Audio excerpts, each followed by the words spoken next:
Hello everyone, and welcome back to DMG. Today, we're going to be exploiting some old Cinebench versions. Now, most of you probably know what Cinebench is. A lot of you have probably used it. It's, the CPU benchmarking thing. I've used it in a lot of my videos. Now, it's based off of Cinema 4D. Now, the team behind Cinema 4D has really cleaned up their act lately. But old versions were a very thinly veiled copy of Cinema 4D.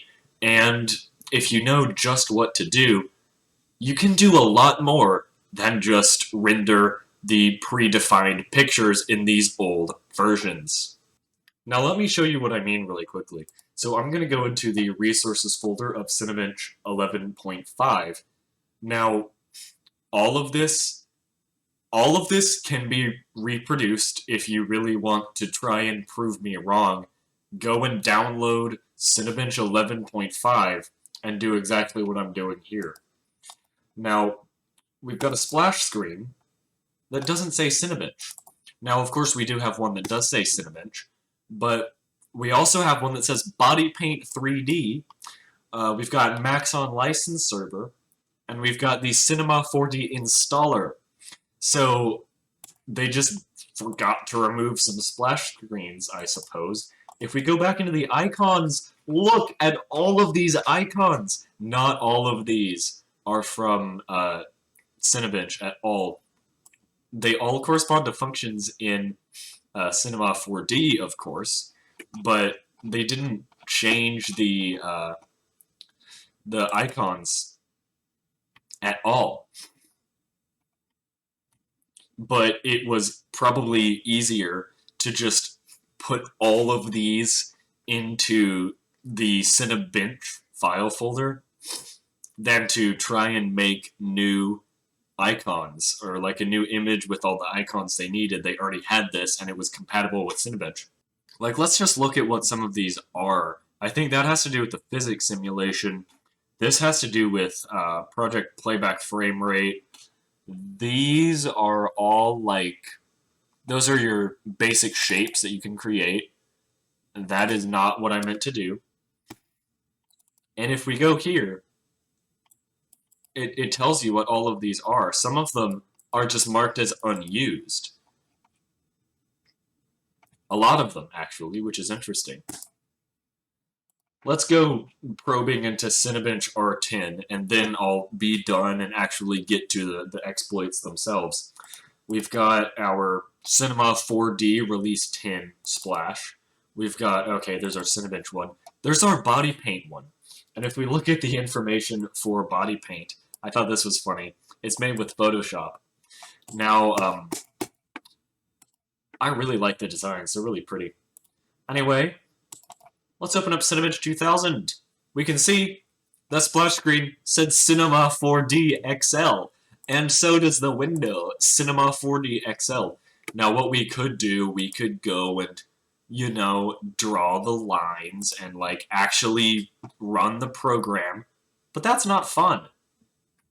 What I'm going to do is I'm going to get the raw Cinebench project files and load them into here, because you can actually see in this viewport we have full project controls.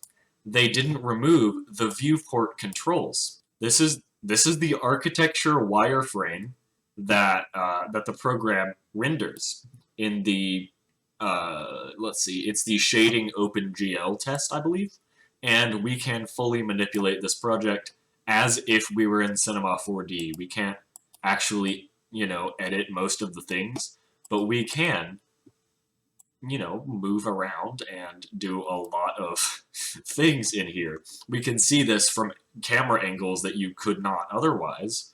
I don't know what this is. You can even select individual pieces of the building, which is really insane. And if we load in another scene, this one is fully textured. We even have paintings on the walls. We are seeing angles of this building that we were never supposed to see in Cinema 4D. I'm very sorry that this is so small, I cannot make it any bigger. If I see a single comment that says that's what he said, I am banning you. But we can definitely see that Cinebench is not as far removed from Cinema 4D, or at least these old versions, as many people think.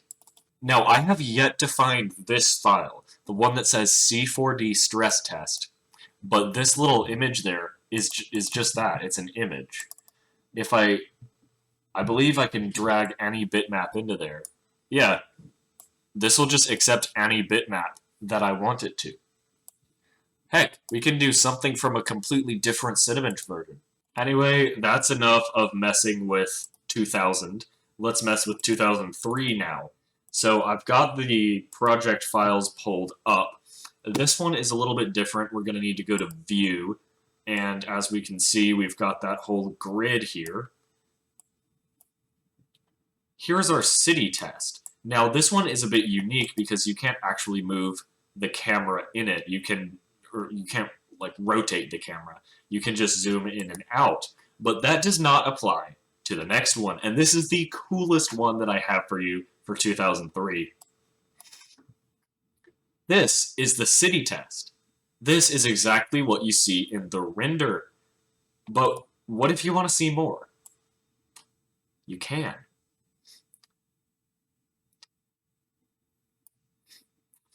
Yeah, you can move the camera however you please, and that's when the illusion really starts to fall apart. It's just... that is just a PNG. The trees behind it are just a texture. Now, yeah, the building's not even one continuous piece. It's split into sections. And of course, this does not look as good as the final render. This is the equivalent of like the viewport in Cinema 4D.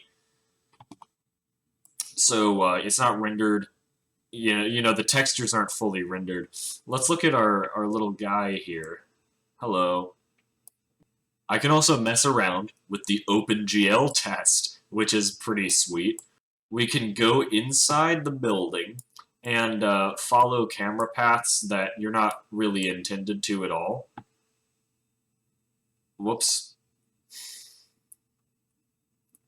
And we can see it has a very low ceiling for some reason, and it's just floating in the void. And that is your test right there. This is what's actually being rendered in Cinebench. Let's move on to Cinebench R10. I'm going to go find my copy here. R10, here we go. And I'm going to pull up the projects. This one still has View, and they have changed it a little bit. They've removed the grid, but you can still do the same exploit. You can drop a file in, and here is the bike test, and we can see it from any angle we want, including through that wall. Now, of course, yeah, let me just get rid of that really quickly. I did not know until right now that you could do that. I just figured that out. That's amazing.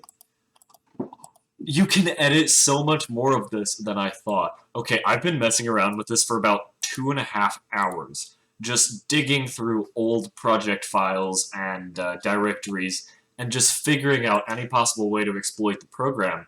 But I did not realize that on this one, you could edit so much.